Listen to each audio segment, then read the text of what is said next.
¿Qué tal? Muy buenas tardes, bienvenidos un día más a esta que es su casa. Saben que nosotros los miércoles tenemos sección veterinaria. En unos minutos estará con nosotros Marcos Fernández del Centro Veterinario Navia y nuestro veterinario de cabecera para responder, si lo quieren, a sus preguntas. Tenemos algunas de las que han llegado por correo electrónico, pero si quieren también en la segunda parte del programa abriremos líneas telefónicas 986-900-924. Ese es el número que tienen que marcar en caso de que tengan alguna duda que se pueda solventar desde los conocimientos de nuestro veterinario de cabecera. Además, hemos salido a la calle para responder a esa pregunta que nos preguntaba Marcos Fernández la semana pasada. Vamos a hablar de literatura también, de una presentación de un libro, vamos a hablar de artesanía, pero antes, como cada miércoles, empezamos con Vigo na Retina. Ano 1972, trofeo Cidade de Vigo de motociclismo no polígono de Coia. Aquí vemos a saída da proba de 125 centímetros cúbicos. Na segunda imaxe temos a entrega da coroa ao vencedor Ángel Nieto por parte do exalcalde de Vigo, Rafael Jesús Portanet.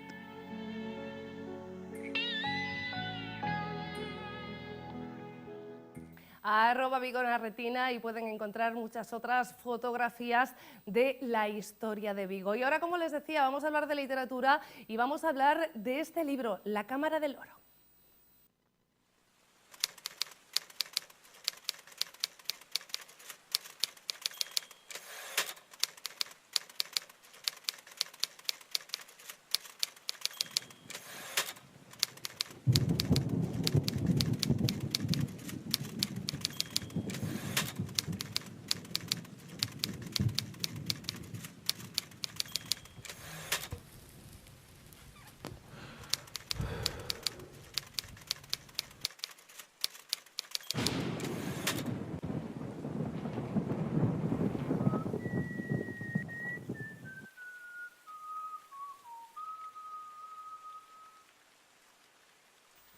Este es el libro, La Cámara del Oro, y a mi derecha está su autor, Rodrigo Palacios. ¿Qué tal? Muy buenas tardes. Hola, buenas tardes. Yo no tengo hora en plató, pero a las 8 de la tarde ustedes lo tendrán en el auditorio del Areal, porque dentro del Club Faro va a presentar esta novela que nos llega a una cámara inexplorada y en principio imposible de explorar. Nos lleva casi a la actualidad, por lo menos al siglo XXI, pero también a 1936, allá por la Segunda República. Sí, exacto. La novela lo que cuenta son dos historias. Una ocurre al principio de la Guerra Civil, en el año 36, y la otra historia ocurre en 2008. Entonces, desde el principio el lector ya intuirá que esas dos historias en algún momento van a confluir. Bueno, no estamos haciendo spoiler, No. por lo tanto, de hecho, el libro empieza ya entrelazando las historias y nos encontramos en un desfile militar de la Segunda República todavía, pero ya cuando el ambiente era muy convulso, y nos encontramos con una historia de amor juvenil que nos rompes casi ya al comienzo de la novela. Sí, yo quería una historia que enganchara con todo el mundo, y yo creo que todo el mundo en algún momento ha sentido una pérdida relacionada con amor. En este caso es una pérdida muy trágica, ¿no?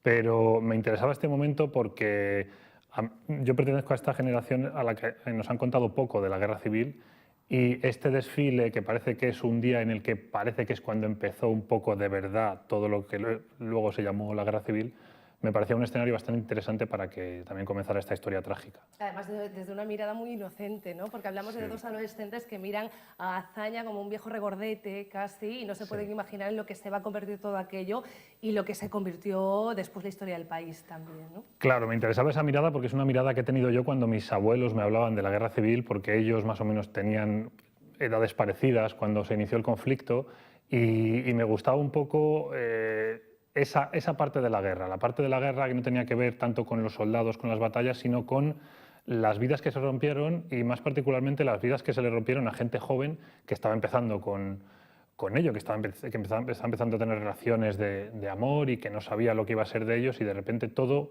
cambiaba radicalmente y en fin, el país entero parecía olvidarse de ellos y de lo que ellos querían. Pasado convulso, presente corrupto también, ¿no? También haces un paralelismo entre la historia de España en estas dos épocas. Sí, por desgracia en España tenemos material literario para muchas novelas. Yo siempre digo que en este país es muy fácil convertir en realidad una historia que tenga que ver con corrupción, con robos de dinero, en fin, casi con cualquier cosa que se nos ocurra. Entonces, en la historia del presente es cierto que tiene más importancia la corrupción que el propio oro. Sí que hay un intento de robo, pero detrás de lo que lleva a este grupo de ladrones a plantearse llevar a cabo este robo es un tema que tiene que ver con corrupción política, sí. Y sigues de alguna manera con este hilo argumental porque en Motivos para matar ya veíamos esa corrupción como en parte como personaje protagonista también. Sí, en Motivos para matar ocurrió un poco lo mismo, que yo tenía una historia en la cabeza y cuando empecé a documentarme tratando de darle verosimilitud, la realidad se me escapaba. O sea, tenía un poco que centrar la historia porque en la realidad habían ocurrido cosas mucho peores que las que yo planteaba en esa novela. Una novela que funcionó muy bien y yo creo que por eso continúas con ese cambio de temática, porque El último bastión no tenía absolutamente nada que ver, te volviste a la realidad en esa novela y esto entiendo que es una continuación, no por supuesto del argumento, pero sí del estilo literario y a lo mejor de una zona de confort donde te sientes más seguro, ¿no? Sí, en esto de la escritura hay algo que tiene que ver con sensaciones, hay algo que tú no controlas. Tú estás escribiendo un thriller en este caso y cuando te quieres dar cuenta termina ese thriller y tienes ganas de más. Ha habido lugares en los que te has puesto tú escribiendo que no te habías puesto en una historia en la Edad Media quizá, porque los tiempos son diferentes, porque lo que ocurre a diferente ritmo en general. Y es verdad que la siguiente historia que vino, que fue La Cámara del Oro, llamaba al thriller, pero yo creo un poco por eso, porque me gustaban las sensaciones que había tenido trabajando en ese ámbito.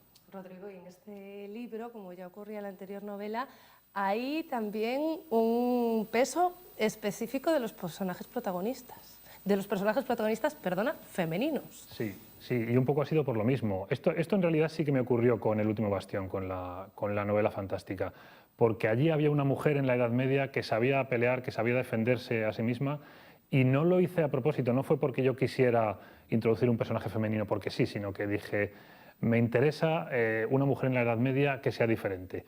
Y a raíz de ahí me he dado cuenta de que a mí, quizá por, no sé, pues como hombre o por lo que sea, me parece interesante tratar de ponerme en la situación de una mujer, no tanto por cambiar no sé cómo decirte, de género, por ver en cómo pensaría una mujer, sino literalmente por colocarme en las dificultades que tiene una mujer en cualquier situación, en cualquier época histórica. Y más en la Edad Media, sin duda alguna. No, yo hacía referencia porque en eso de que haya una mujer que tenga un peso específico, ahora si quieres hablamos del personaje femenino de esta novela, no te ha subido un tren que sin duda despertaba el año pasado en todo el país o quizá a nivel mundial, y no es habitual que autores masculinos hagan que sus libros estén protagonizados por personajes femeninos. Y quiero destacarlo porque no es que en esta novela haya una mujer que tenga un especial protagonismo, sino que es que en tus últimas novelas ya destacaba esa característica. Sí, es cierto que no me he subido al tren que ha ocurrido, o sea, que está moviéndose últimamente, aunque me alegro desde luego de que este tren se esté moviendo, pero ha sido todo un tema de probar, de ensayar, de que tú siempre estás buscando algo que te aleje de ti mismo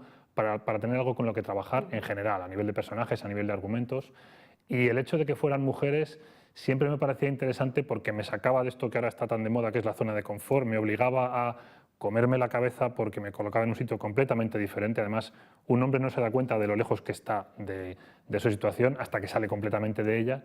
Y es cierto que en esta novela, aunque tiene peso la gata, también tiene peso una mujer policía, también, o sea, pero yo no es que me plantee voy a poner una mujer porque sea mujer, sino que me sale solo porque me apetece más a la hora de que el argumento sea más rico, tiene más gracia. La gata es Diana Ackerman, en este caso, que es ese papel protagonista al que yo me refería. Sean mujeres o hombres, da igual, de cara a tu trabajo, ¿cómo perfilas a los personajes? ¿Cómo haces que todas esas historias de vida que en algunos casos nos llevarán muchos años atrás vayan generando un poco el carácter de ellos? ¿Cómo lo haces? En todo esto yo creo que hay algo de intuición. También es verdad que yo estudié interpretación y la interpretación te da cosas que a veces no sabes explicar. Entonces tú tratas de imaginar, el libro a mí me llega por escenas, yo me imagino conversaciones, me imagino momentos y así es como los caracteres de los personajes empiezan a crearse. Y luego a raíz de ahí, cuando aparecen situaciones nuevas, tú te ves en la obligación de serle fiel al personaje que estás creando. Pero en realidad, digamos que todo eso se va construyendo y te pone problemas, porque a veces no puedes hacer lo que te dé la gana. A veces tú tenías una idea de algo que iba a ocurrir en la novela Y cuando llega el momento no puede ocurrir eso porque ese personaje no habría hecho eso. Entonces tienes que parar, tienes que estar unos cuantos días sin escribir y darle vueltas a la cabeza hasta que encuentras la salida que encontraría el personaje. Tú estudiaste interpretación, estudiaste también ingeniería, ojo, eres escritor. Yo entiendo que de todo podemos ir buscando alguna ayuda. Yo no sé si, por ejemplo, la ingeniería te sirvió para pensar cómo entrar en uno de los lugares más inaccesibles del mundo, como es en este caso. No sé si me sirvió para entrar yo creo que no, porque lo de entrar... Bueno, digamos que no has entrado, ¿no? Sí que he entrado en la cámara, sí que he conseguido entrar, pero he entrado de una manera legal, no me he llevado nada. La ingeniería para lo que te sirve es para que a lo mejor te fijes en cosas que, bueno, pues a lo mejor, no sé, un periodista no se fijaría, porque los ingenieros, sin quererlo, nos vamos a mirar enseguida los cables y las cosas que para otra persona pasan desapercibidas, y a lo mejor hay temas técnicos para los que sí me ha venido bien. Es verdad que, por ejemplo, en esta novela hay un ingeniero electrónico como soy yo, entonces eso me facilitaba mucho las cosas a la hora de cómo piensa él, de temas de documentación. En ese sentido viene bien, sí. Por la vía legal, ¿cuánto te costó entrar? ¿Qué medidas de seguridad impusieron? ¿Con cuántas personas accediste a la cámara? El problema que tiene la cámara es que no hay visitas frecuentes. Hacen visitas muy específicas para llevar, es lo que le llaman visitas institucionales, o sea, llevan gente de determinados grupos pues de diferentes ámbitos del país. En este caso yo conseguí entrar en una visita que se estaba organizando para personas de una universidad, pero fue todo de casualidad. Yo llevaba 2 años dándoles la paliza a los de prensa del banco y me decían que no había manera. Y a través de una tercera persona que había trabajado en el banco me dijo, voy a preguntar a ver si pueden meterte en este grupo. Conseguí entrar en ese grupo y hice una visita, bueno, pues como un turista, digamos. Pero yo dije la verdad, dije que yo era escritor, que quería información para esto, o sea que no hubo nada legal allí. Así fue como conseguí. Entiendo que imprescindible también, nosotros sabemos y siempre lo hablamos con los autores de los libros, de esas novelas que nos apasionan leer, porque muchas veces leemos en día y medio, pero que en realidad llevan una labor de documentación e investigación muy importante, que a veces cuesta años escribirla, no en tu caso, que tienes, sí. Ojo, lo rápido que estás escribiendo, pero entiendo que es imprescindible acceder a lugares como esos, más allá de leer en el papel cómo son y qué medidas tienen, ¿no? Esto fue un poco el problema que yo tenía, que efectivamente lo que es la escritura, la mecanografía de la novela lleva poco tiempo relativamente, pero yo ya llevaba con esta historia en la cabeza muchos años y no conseguía bajar a la cámara y tenía un problema que en realidad parece una estupidez desde fuera, que es que yo me obligaba a mí mismo a no escribir la novela hasta que hubiera conseguido ver la cámara por lo que tú comentabas, porque no es solo que quieras verla, o sea, con unos planos no me habría valido, yo quería ver cómo era estar allí, a qué olía la cámara, si hacía frío, qué sensaciones tenías, porque al fin y al cabo lo que luego vas a hacer es contar una historia de personas que bajan allí y que van a vivir algo parecido a lo que tú has vivido, a lo mejor desde su punto de vista. Pero sí, efectivamente, hasta que no conseguí bajar, no me permití empezar a contar la historia. En ese sentido, dependemos mucho de la imaginación, pero son más fáciles las novelas fantásticas. Sí, en ese sentido son más fáciles, pero por ejemplo la novela de la Edad Media, aunque era fantasía en una Edad Media de verdad. Entonces ahí también me tocó documentarme bastante y ahí tenía muchísimo miedo de meter la pata porque luego los lectores saben mucho de muchas cosas. Rodrigo, ¿con qué estás ahora? Ahora estoy con otro thriller, pero todavía no lo termino de tener definido. Tengo que darle vueltas a algunas cosas, a los personajes, entre otras cosas, como tú comentabas. O sea, de momento estamos haciendo esquemas. Estamos haciendo esquemas, estamos dándole vueltas, estamos volviéndole loca a mi mujer, que me dice que me ponga a escribir de una vez porque me nota cuando no estoy escribiendo que no estoy del todo bien. Que te falta algo, sí, ¿no? Que me falta algo, efectivamente. En esa fase estamos, sí. Bueno, por lo pronto, que vayan muy bien esas notas y también él está en la promoción de este libro de La Cámara del Oro y si quieren saber más sobre ella y hablar directamente con el autor, saben que tienen la oportunidad esta tarde a las 8 en el antiguo rectorado, en el auditorio del Areal, dentro de la programación de Club Faro. Rodrigo, muchísimas gracias y nada, ya nos contarás cuando salga eso. De acuerdo, muchas gracias a vosotros. Y ustedes no se me muevan de ahí porque enseguida, como decimos, abrimos líneas telefónicas, llega nuestro veterinario de cabecera, pero antes vamos a visitar una exposición de artesanía, además a precios muy accesibles. El arte como parte fundamental de la salud para los desempleados. El proyecto Artesania del Centro Alborada de Vigo vuelve a exponer los trabajos artesanales de sus usuarios. Cuero, cerámica o textil, todo tiene cabida a precios populares y usando materiales reciclados. Algo que procuramos siempre es intentar reciclar lo máximo posible.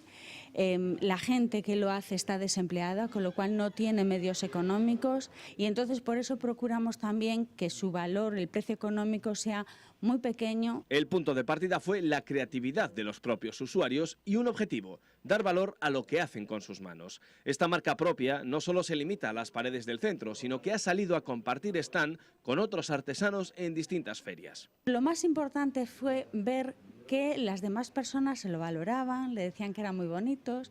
Entonces, poco a poco creamos el proyecto de artesanía, que se llama Artesania, ¿no?, de arte y salud.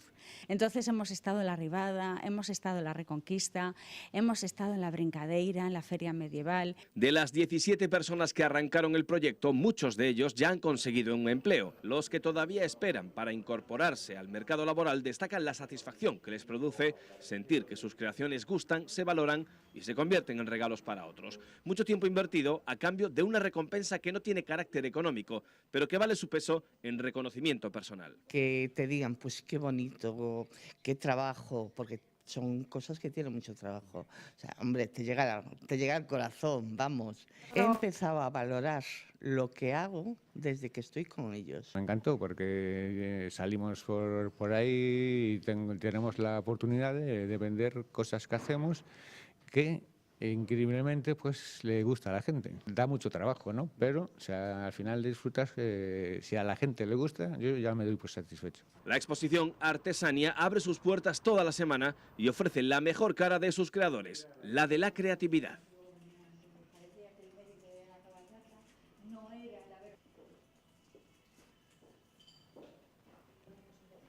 986-900-924, son las 2:47. Yo siempre digo, aunque diga la hora en punto, digo aproximadamente, porque, señores, no me fío del reloj que tenemos aquí en plató, ¿vale? O sea, que minuto arriba, minuto abajo, por si acaso. Marcos Fernández, ¿qué tal? Muy buenas tardes. Buenas tardes, María. ¿Estás comprobando el reloj? A ver, míralo tú ahí, para que se vea que estamos en directo. 2:47. 2:47, bueno, un minuto de diferencia. Llámenos si tienen alguna pregunta relacionada con el mundo animal. Nuestro veterinario de cabecera les puede ayudar en algún asunto. 986-900-924. Nosotros al final siempre decimos, o sea, al final la conclusión siempre es: visiten usted a su veterinario, pero sí es cierto que hay cosas que sí que se pueden solventar, pues así, de alguna manera, de palabra. Y yo creo que una de las preguntas que nos ha llegado al correo electrónico es así. ¿Qué te parece? Vamos. Ah, por cierto, noticia, que tú y yo siempre hablamos de curiosidades del mundo animal.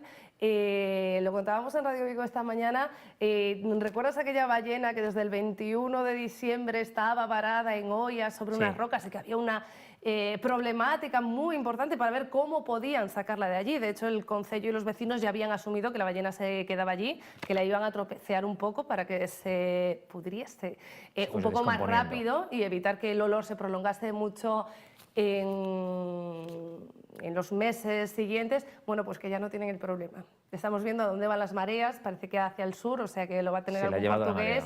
Seguramente, exacto, con el temporal de esta noche, olas que llegaban a 5 o 6 metros, fuerte marejada, las olas se han cogido a la ballena y se la han llevado. Por lo menos el municipio de Oia, al menos en este momento, ya no tiene el problema. ¿Qué te parece? Volver a otra zona de la costa, que esto es muy habitual. Claro, estamos esperando a ver dónde cae. Bueno, pues nada, ahí la curiosidad. Vamos con la pregunta. Nuestros amigos de la CENMA seguramente serán los encargados de recogerla o de localizarla en otra playa. Con ellos vamos a intentar hablar mañana, a ver si conseguimos saber cuál podría ser también la solución, ¿no?, de los ayuntamientos que se encuentran con esto varado en sus costas, que no es competencia de costas, tampoco de la Xunta, y que de repente se tienen que hacer cargo de estos animales que pueden ser un buen atractivo turístico, como era el caso del de Oia, que muchísima gente visitaba la localidad para ver a la ballena, aunque fuese no demasiado de cerca, porque la zona estaba vallada, pero bueno, más allá de atractivo turístico podía significar un problema, sobre todo para los vecinos de la zona. Voy a lo nuestro. Marcos, Jaime, que le va a regalar un cachorro que nació, le van a regalar a él un cachorro que nació en Navidad. Y pregunta, ¿en qué momento deben separarlo de la madre? Porque no está muy seguro Jaime de que haya pasado el tiempo suficiente, pero le está adaptando su casa y está a la espera de poder recibirlo. Si nació en Navidad, más o menos, hablamos de que ahora tendrá un mes el cachorrito, y es un poco prematuro separarlo de su madre. De hecho, si no recuerdo mal, la ley de protección animal que se aprobó el año pasado por estas fechas exigía que estuviesen hasta un mínimo de unas 10 semanas, creo recordar, con su madre, ¿no? Bueno, tampoco hay que ser 2 meses tan... y medio. Más o menos, tampoco hay que ser tan exactos, pero lo mínimo que tendría que estar con su madre es en torno a los 2-3 meses de edad. Una por alimentación, que sabemos que la alimentación materna les va a proporcionar pues, una serie de anticuerpos que van a inmunizarlo durante los primeros meses, también sobre todo por socialización, ¿no? Socialización con su madre, que le enseña determinadas cosas, y con sus hermanos, que normalmente es una camada con varios cachorritos, y ahí es donde aprenden un montón de cosas, a modular el juego, a pues, cómo tienen que más o menos comportarse, y aprenden un poco a las jerarquías que hay entre ellos, ¿no? Entonces es muy importante que el cachorrito aprenda esto, y de hecho la mayoría de los perros que tienen problemas de comportamiento de adultos pues han sido destetados precozmente, o son animales huérfanos que a lo mejor no tenían ningún hermano en su camada. O sea, este tipo de cosas ayudan mucho a evitar problemas de comportamiento en el futuro. Y esta era la primera parte de la pregunta de Jaime, que creo que queda más o menos respondida, pero que es que también nos sigue repreguntando, porque al parecer tiene también contacto con la persona que tiene ahora al perrito, y nos pregunta sobre cuándo deben ir haciendo las siguientes cosas, algo a lo que ya hacía referencia, el cambio en la alimentación, cuándo deberían desparasitarlo, y si ya ahora o deberían esperar también ese tiempo para iniciar la pauta vacunal, las vacunas que deben ponerle. Bien, todo esto son como los primeros cuidados, ¿no?, de un cachorrito, y la alimentación a partir del mes, es decir, que ahora tendrá un mes y nació en Navidad, podemos empezar a introducir alimentación sólida o semisólida, ¿no? Y pues, productos que pueden ir sustituyendo a la lactación de la madre, ¿no? Pero tiene que ser algo progresivo. A partir más o menos del mes y medio ya están comiendo más o menos un pienso de cachorritos. Hablamos de piensos estos típicos de destete, ¿no?, para cachorros que acaban de salir de la alimentación materna y van pasando a la alimentación sólida. Desparasitarlo, pues ya debería de estar desparasitado con un mes de edad. Lo normal es hacerlo más o menos 15 días de edad la primera vez. No vamos a dar nada, por supuesto, pero ahí lo dejamos. Pero debería de ser más o menos en esas primeras 2 semanas ya se hace la primera desparasitación, y de hecho se suele aprovechar para desparasitar a la camada, todos sus hermanitos, y a la madre, porque una de las vías de transmisión más frecuentes de este tipo de parásitos intestinales es la lactancia materna. La madre le pasa esas larvas a través de la leche, por eso es importante desparasitarlos conjuntamente. Y vacunas, que también preguntaba, es un poquito pronto, un mes. La mayoría de las veces empieza en torno al mes y medio aproximadamente de edad a poner la primera dosis. Suele hacerlo siempre el que tiene la madre con los cachorritos, y luego ya la segunda dosis suele venir a partir de unas 3 o 4 semanas después. Bueno, esperamos que Jaime haya tomado notas, porque sí es cierto, lo de hacerse cargo de un bebé, da igual que sea humano que sea un perro, la verdad es que conlleva consecuencias y responsabilidades, y bueno, algún gasto también adicional, sí, que se entiende que ya tenemos que tener asumido. Tenemos que asumirlo, obviamente, pero sobre todo esto es más un poco eso, pues más gastos, más estar pendiente, más revisiones en estos primeros meses. Luego es mucho más sencillo.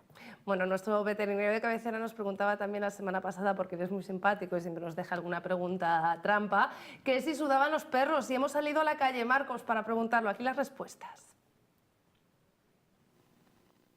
¿Sudan los perros? Bastante. Sí, por la boca. Sí. Normal, como las personas. No, por la lengua, creo. Sí. ¿Igual que las personas? Sí. No tengo mascota, no idea. No lo sé. Sí sudan. Sí sudan los perros. ¿Igual que las personas? Bueno, no, y sí, igual sí, porque bueno, yo tenía un guaymarana que sudaba cuando corría mucho. ¿Sí o qué? Sí. Vale. Sí. ¿Igual que las personas? No. ¿Cómo sudan? Bueno, aparte de salivar no creo que sea, sino por el hocico puede ser. Sí. Y normal, igual que las personas. Yo creo que sí. Hombre, igual que las personas, ¿no? Porque un perro puede correr mucho tiempo y no suda como si ahora nosotras nos ponemos aquí una maratón. Bueno, no vamos a correr una maratón, pero yo daba alguna pista ya. Yo tenía que preguntar, ¿sudan? Sí. Igual que las personas, cuéntanos tú, venga, Marcos. Bueno, pues la verdad es que... Mucha gente, ya has visto que estaba muy informada, ¿eh? Sí, había gente que dice este mito, ¿no?, de los perros sudan por la lengua. No es cierto que suden por la lengua. Los perros termorregulan mucho con la respiración, y lo que tienen es una menor termorregulación por el sudor, que es lo que tenemos muchos nosotros, ¿no? Hay 2 tipos de glándulas sudoríparas en la piel del perro y en la piel humana también, y lo que pasa es que hay diferentes proporciones, ¿no? Digamos que las glándulas que funcionan para termorregular que digamos que salen directamente a la piel, pues estas los perros tienen muy poquitas, sobre todo las tienen en las almohadillas. Salvo una de las personas encuestadas que dice que el suyo suda muchísimo. Sí, sí, pero luego puede haber diferencias también entre individuos y entre razas. También, ¿no? Y esas glándulas termorreguladoras, digamos, están sobre todo en el perro, en la almohadilla o en el plano nasal también. En el caso de las personas están por toda la superficie, sobre todo pues en la cara, en las palmas de las manos, en las plantas de los pies, por eso hay personas que les sudan mucho los pies o las manos, pues cuando te pones nervioso, cuando coges cosas o cuando pues haces ejercicio, ¿no? En el caso de los perros sí que existen glándulas sudoríparas en el resto del cuerpo, pero son esas glándulas sudoríparas que no tienen una función termorreguladora, sino que producen sustancias, digamos, que se unen a las glándulas sebáceas y forman los lípidos de la piel. Y esas glándulas se liberan dentro del pelo, ¿vale? Y nosotros también las tenemos, pero sobre todo nosotros las tenemos pues, en la axila, en el vello púbico, en el cuero cabelludo, ¿no? Entonces esas glándulas tienen otra función, no termorreguladora. Por lo tanto, los perros sudan, vamos a decir que por la lengua, como decía alguna señora, pero lo que hacen es termorregular con el jadeo, ¿no?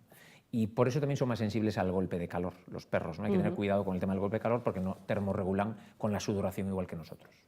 Bueno, pues ya ven ustedes que había mucha gente que estaba muy bien informada y otra que aun yendo desencaminada tampoco le iba del todo, porque esto tenía mucha trampa. Las preguntas son todas con trampa y hablábamos Marcos y yo antes de comenzar el programa que ya para trampas, las que muchas veces nos pone la naturaleza, y lo que queremos preguntar la próxima semana, Marcos, es ¿por qué las perras tienen embarazos psicológicos? Pues sí, esto es algo también, un mito que hay por ahí, ¿no? ¿Existe o no existe ese embarazo psicológico? ¿Por qué las perras tienen este problema? Bueno, pues ya lo saben, platoabierto@televigo.com, platoabierto@televigo.com, apunten ese nuevo correo electrónico si ustedes quieren probar suerte y decirnos si los tienen o si es así, por qué tienen embarazos psicológicos. También nos pueden llamar en directo y nosotros, por supuesto, veremos lo que nos cuenta la gente de la calle. Marcos, ¿hablamos el próximo martes? Hasta la semana. Gracias. Miércoles. El miércoles. No me doy aclarado con los cambios de secciones. Gracias. Señores, y ustedes, bueno, ya saben, les quiero aquí martes, miércoles, jueves, viernes y durante toda la semana también si nos siguen a través de internet, porque saben que todos estos programas van a parar a la página de Televigo de YouTube. Mírennos cuando quieran, si es en directo mejor, pero por lo pronto mañana yo voy a estar aquí esperándoles a las 2:30 de la tarde. Un beso.